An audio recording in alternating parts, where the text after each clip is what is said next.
Depuis plusieurs jours, une question agite les réseaux sociaux et les débats politiques au Sénégal. Existe-t-il réellement un malaise entre Bassirou Diomaye Faye et Ousmane Sonko?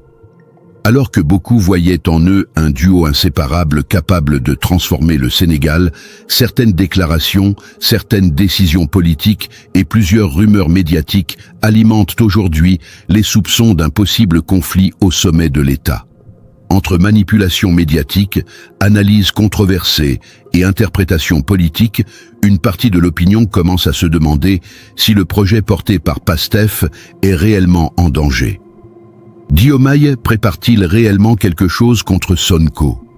Existe-t-il une guerre silencieuse au sommet du pouvoir? Ou s'agit-il simplement d'une campagne destinée à semer la division? Depuis l'arrivée au pouvoir du nouveau régime, les attentes des Sénégalais sont immenses. Beaucoup espèrent une rupture totale avec les anciennes pratiques politiques, une justice plus équitable, une meilleure gouvernance et surtout une véritable souveraineté économique. Mais face à ces espoirs, certains observateurs estiment que des forces politiques, médiatiques et même internationales chercheraient à affaiblir la relation entre Diomaye Faye et Ousmane Sonko, afin de fragiliser tout le projet de changement. Sur les réseaux sociaux, plusieurs vidéos et commentaires deviennent viraux. Certains accusent directement des chroniqueurs et journalistes de vouloir créer artificiellement un climat de tension entre les deux hommes. D'autres pensent au contraire qu'il pourrait exister des divergences stratégiques au sein même du pouvoir.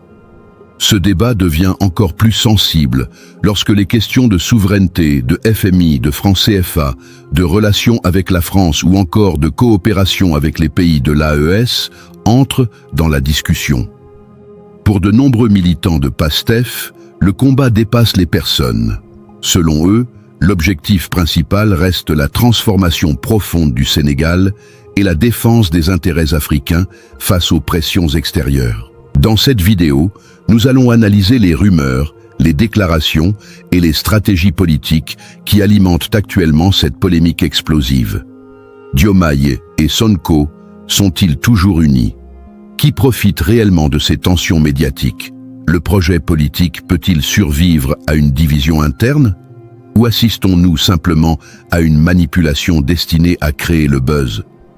Donnez votre avis en commentaire. Pensez-vous que le duo Diomaye-Sonko restera solide jusqu'au bout?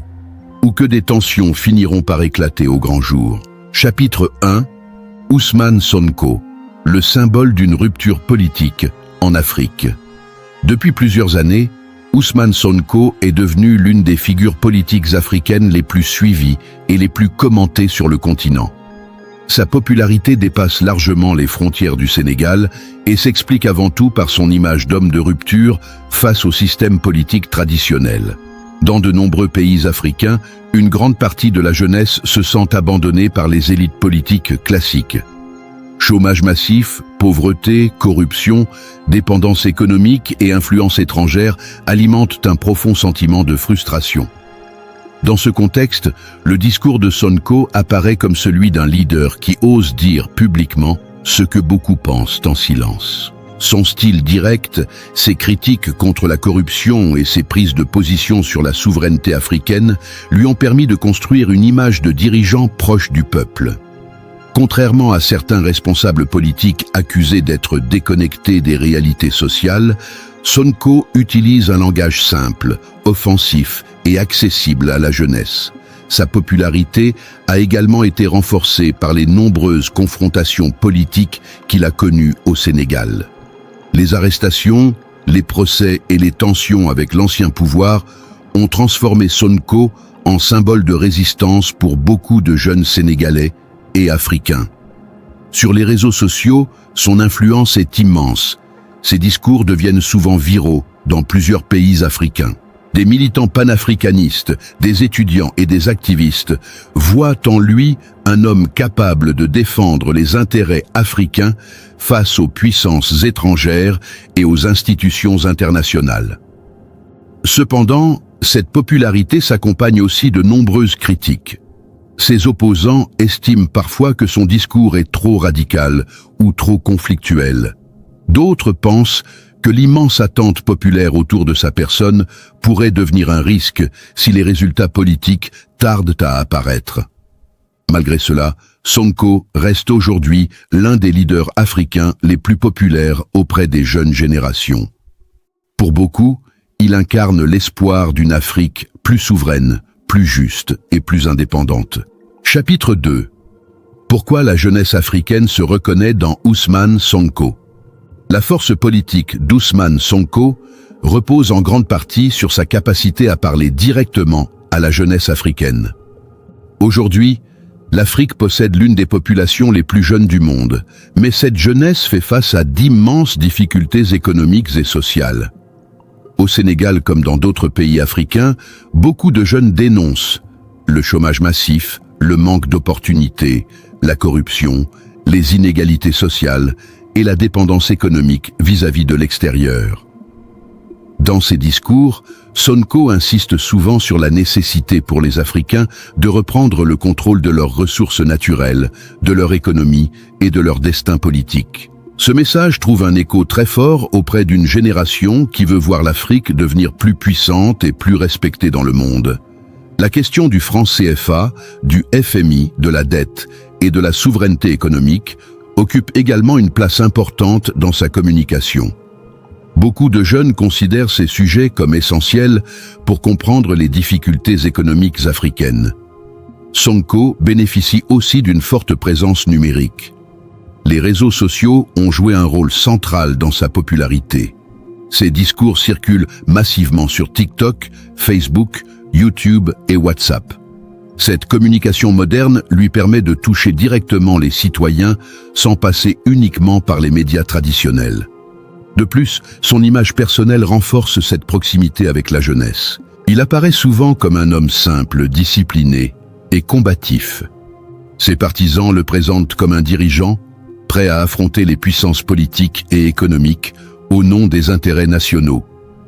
Mais cette relation avec la jeunesse crée également des attentes immenses. Beaucoup espèrent des changements rapides concernant l'emploi, l'éducation, la justice sociale et le coût de la vie. La popularité de Sonko dépendra donc aussi de sa capacité à transformer ses discours en résultats concrets. Dans plusieurs pays africains, certains jeunes voient désormais en Sonko un modèle de leadership africain moderne, capable de défendre une vision panafricaniste tout en restant ancré dans les réalités locales. Chapitre 3. Sonko peut-il devenir une figure historique du panafricanisme? La popularité d'Ousmane Sonko dépasse aujourd'hui le simple cadre politique sénégalais.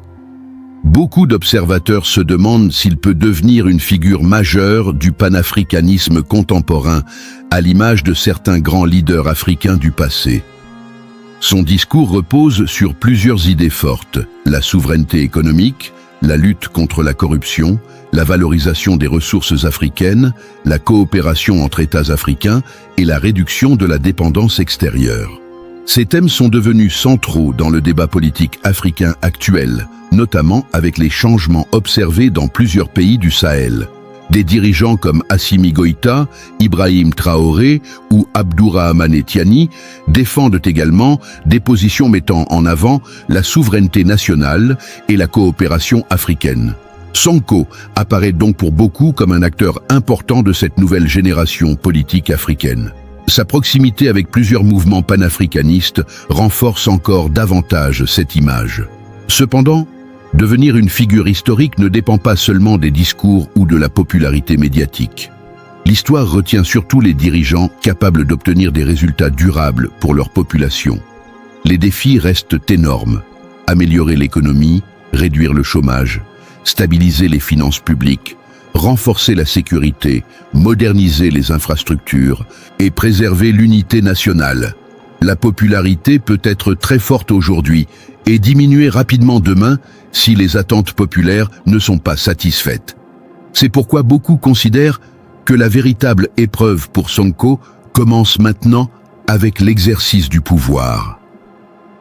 Malgré ces défis, il est incontestable qu'Ousmane Sonko a profondément marqué le paysage politique sénégalais et africain. Son influence sur les débats autour de la souveraineté, de la jeunesse et du panafricanisme est déjà visible dans plusieurs pays. Pour certains Africains, il représente l'espoir d'une nouvelle génération de dirigeants capables de défendre les intérêts du continent avec plus d'indépendance et de fermeté. Pour d'autres, il devra encore prouver que cette vision peut réellement transformer les conditions de vie des populations. Une chose reste certaine. Aujourd'hui, Ousmane Sonko est devenu bien plus qu'un simple homme politique sénégalais. Il est désormais un symbole politique suivi et observé dans toute l'Afrique.